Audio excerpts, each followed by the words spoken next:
Hey everybody, Saul here, and welcome. Today is going to be a slightly different type of approach. I know I haven't said in a little while where I would like for as many of these episodes as possible to be kind of different, and I really enjoy the experimentation of this vlog and where it's taking me. Today, the problem is the solution. So I have been working on an episode, but it's a little more complicated. And I just can't do it in a day, so I really need to post something, and I finally have time to do it, and I figured rather than try to finish it, which wouldn't happen for several hours, and I would just be bleary-eyed, and the whole point of this vlogging was to have fun and also explore how it can just be made. I can make these different episodes and not kill myself doing it. And this one, I wanted to go through some of the pieces that I've done so far this month of February. I have 7, and I was just looking over them, and we're in day 10, so I am technically behind, but I think it really adds up to about a day because 2 of them are in progress. Actually, that white paper there is one of them. Another one, writing the story, and then I'll do the painting, and then I've got today's, which okay, so maybe like I'm about 2 behind, but I've been behind the 8 ball before, but I thought I would just go through these and just really give them a little love and put things in perspective of what I've been doing. I do think that sometimes as I make these pieces, there's a tendency to just kind of like work and stress out. And I was just looking over them, and like this one I was just holding up, I'm now 10 days removed from when I made it. Or actually, I think I might have done it 11 or 12 days before. But I'm really kind of feeling her more than when I had finished. When I had finished, I was like, Saul, just keep it simple. And it goes to show you that if you step away from the painting and maybe one that you're not feeling you did her justice or something, and then you come back and you're really feeling her there. And so that's another piece of value that I'm doing here. I think it is important to just take stock of what you do, the projects you have, because maybe you'll surprise yourself. And then this one was the fly algoric mushroom. This was, actually I'm getting it. Well, I'll say this one, but I pretty much just wanted to do the iconic mushroom. Not with red, because this cap is red. That's how we all know it. It's probably the most famous mushroom ever. But I wanted to do one with the coffee. A really nice little story had come out of that. Since then, some other stories have kind of like pushed their way in. That's sometimes how the fairies roll. But this was a lot of fun, and I think it really was bringing some of the magic of February. And some exciting things have really happened this month with February.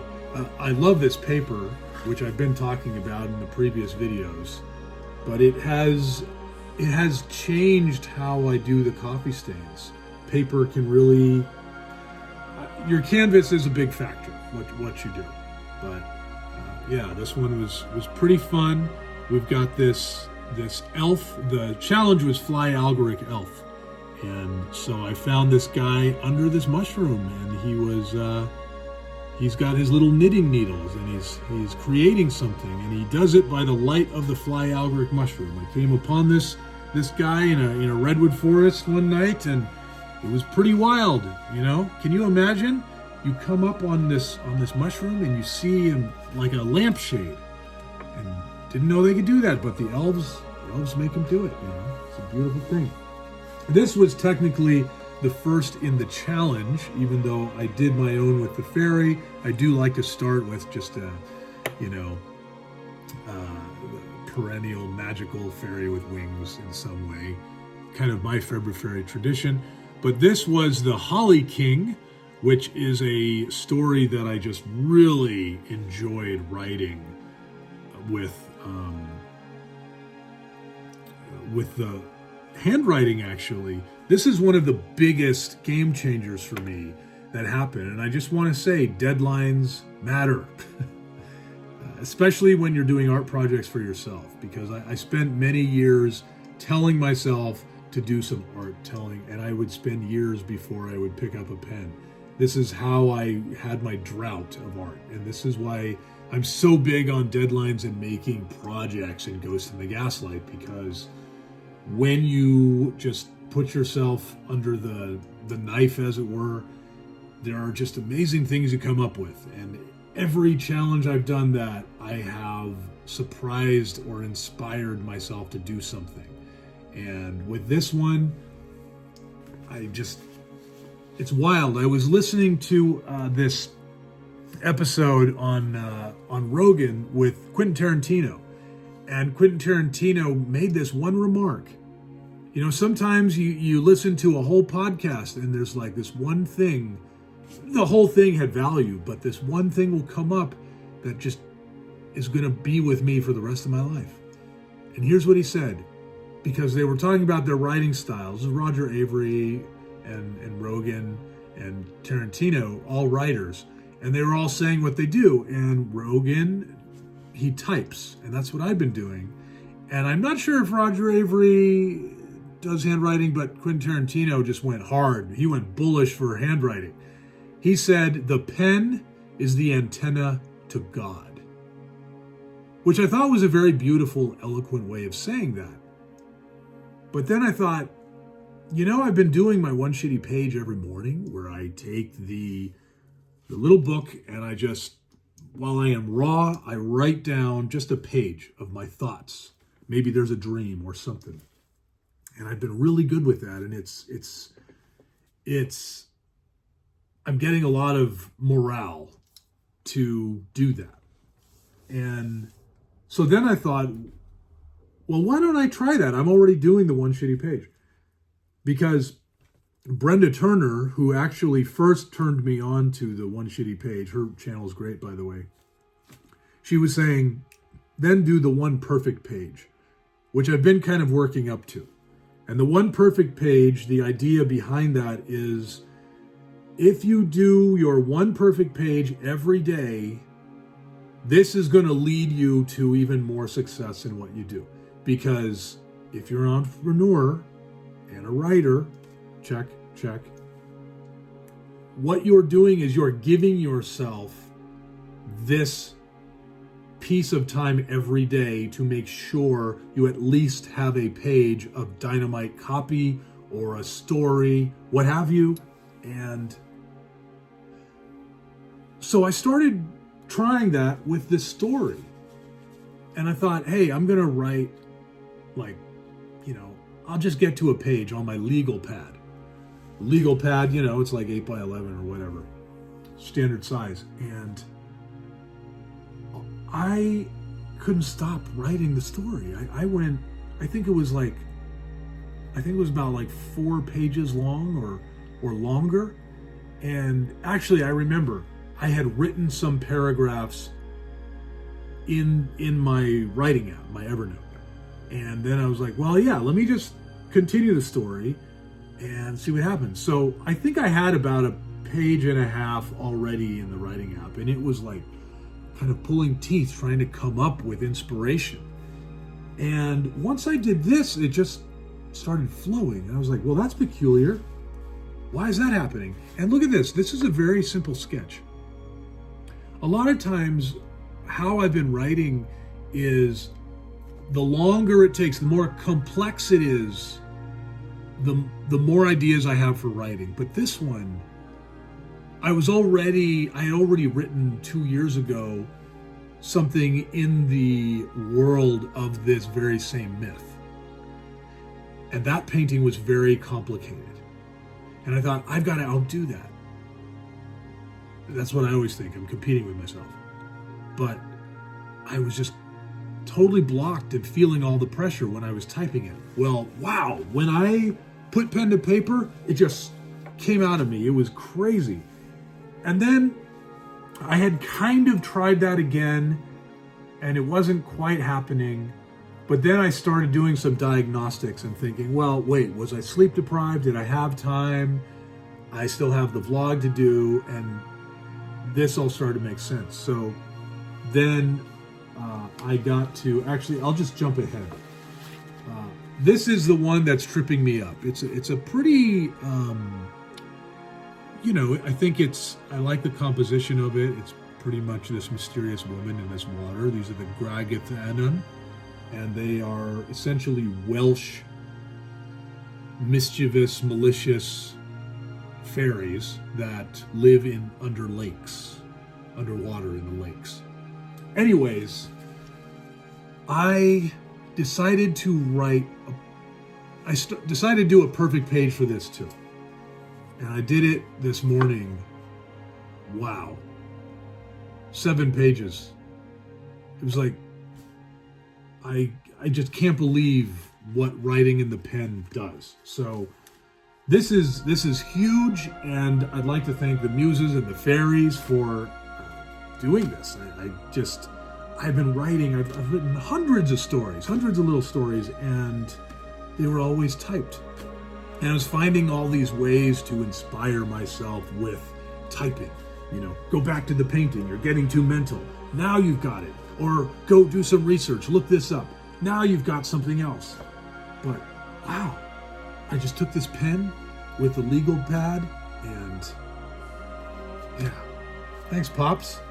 My dad always wrote on legal pads. I was always captivated by that yellow paper. And everyone else in the world that I ever saw write on lined paper,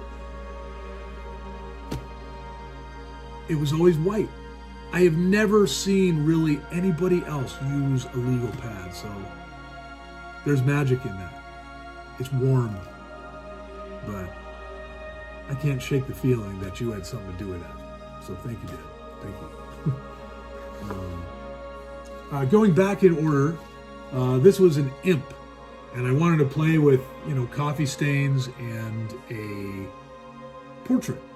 So, I just worked on, what I thought was a kind of like a classic imp. And maybe if it was really classic, I'd do a smile. But, sometimes what you mentally think you're going to do, especially with art, it doesn't quite happen that way, which is, it's kind of funny how that can happen. But yeah, this was still a lot of fun. I even found some fairies towards the end. I do like adding one extra accent with some white gouache paint, particularly now that I'm doing it on this off-white paper. But this was, nice and simple. You can still see some of the coffee stains there. These are done by essentially making little puddles. Of course, all of these, except for this one, are on the YouTube channel, so you can check them out.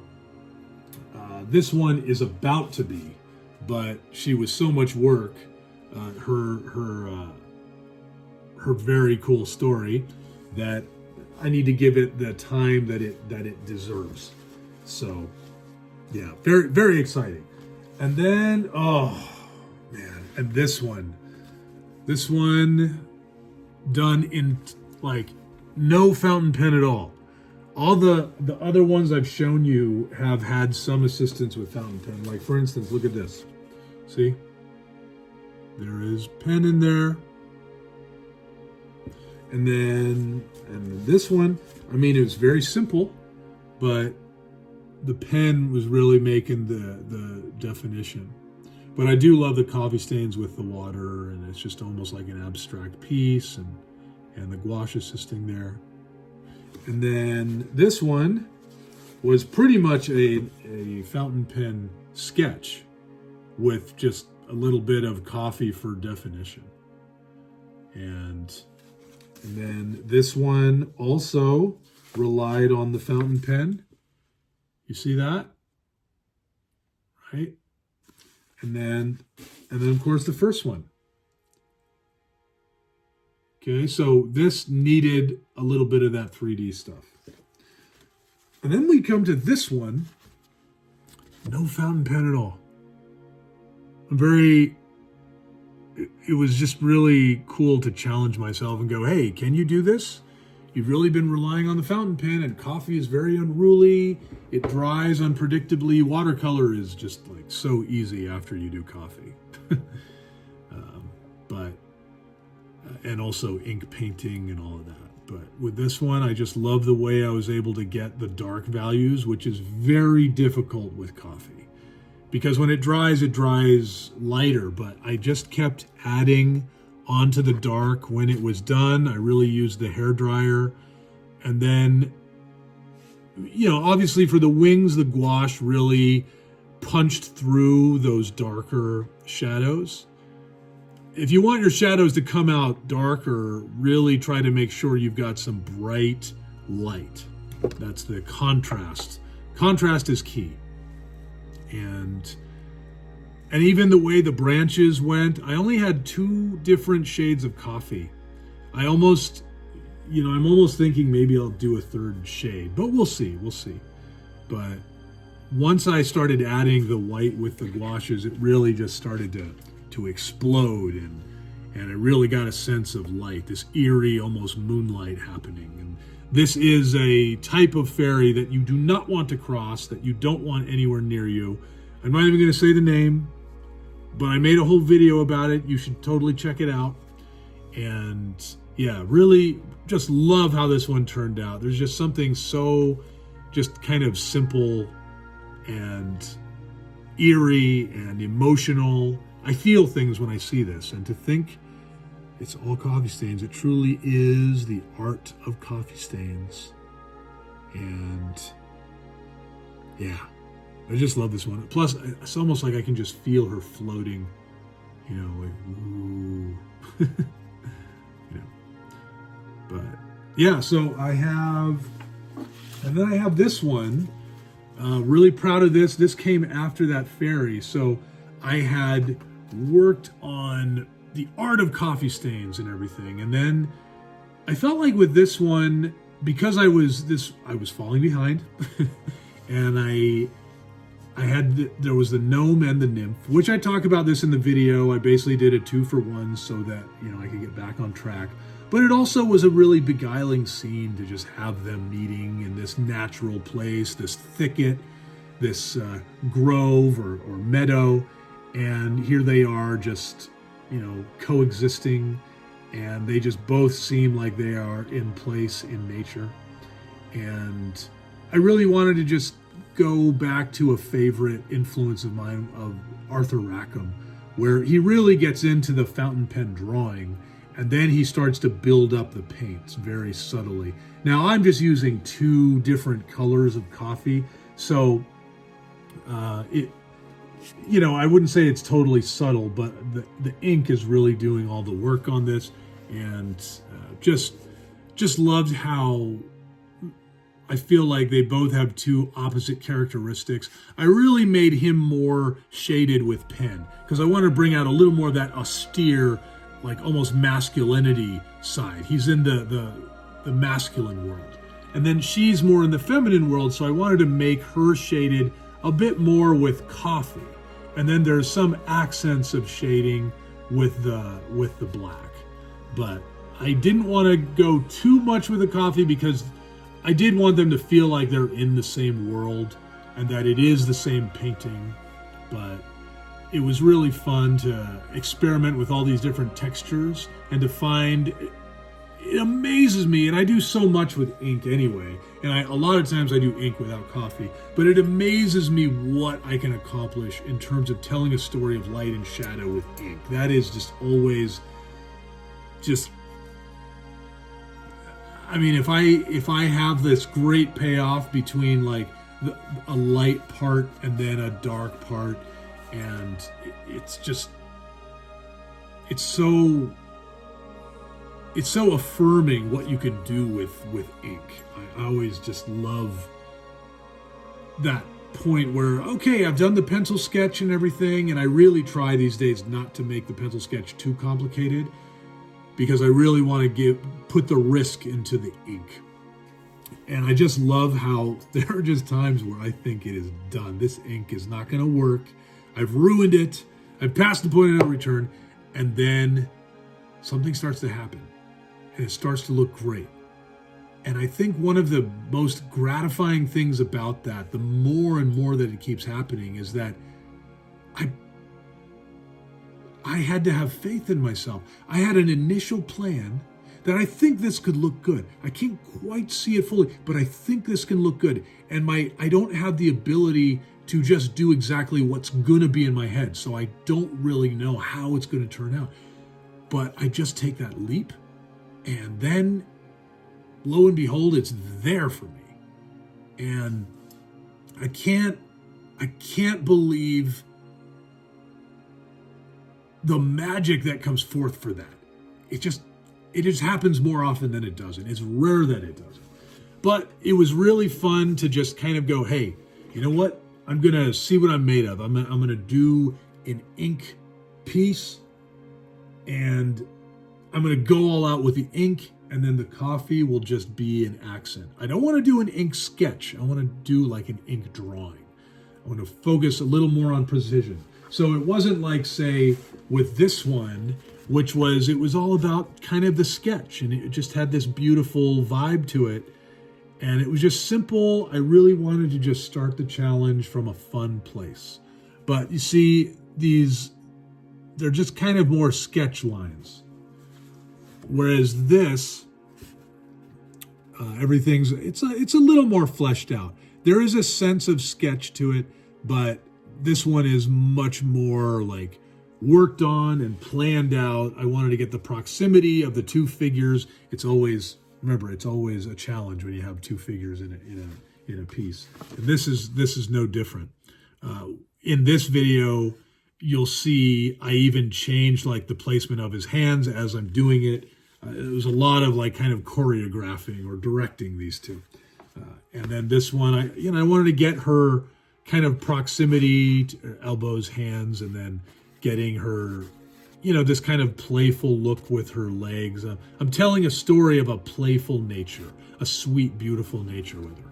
And then with him, there's like a deep appreciation, a bowing, a sense of decorum. And so I'm telling these stories, but because I'm also trying to do it with ink and really define stuff, because after I had done this one, which was much easier because I was doing one figure. If I had done her interacting with another figure, I would probably have gone with pen, because coffee stains are meticulous. You have to really build them up. And if your shadows are not telling the right story, then you're screwing it up. So, since I had two characters here and I wanted to give a sense of kind of innocence and maybe spring or something, I wanted to give a little more of like a fairy book. It's almost like, I almost feel like it's like an Arthur Rackham type of piece, but it's like influenced by Frank Frazetta in some way. Like if you see some of his old sketches, and I don't know, just a little bit, not too much, but I can definitely see his influence on me there. I don't always mention Frazetta. I should. He's just fantastic. There's no one like him. But anyway, wow, like look at these. These are just,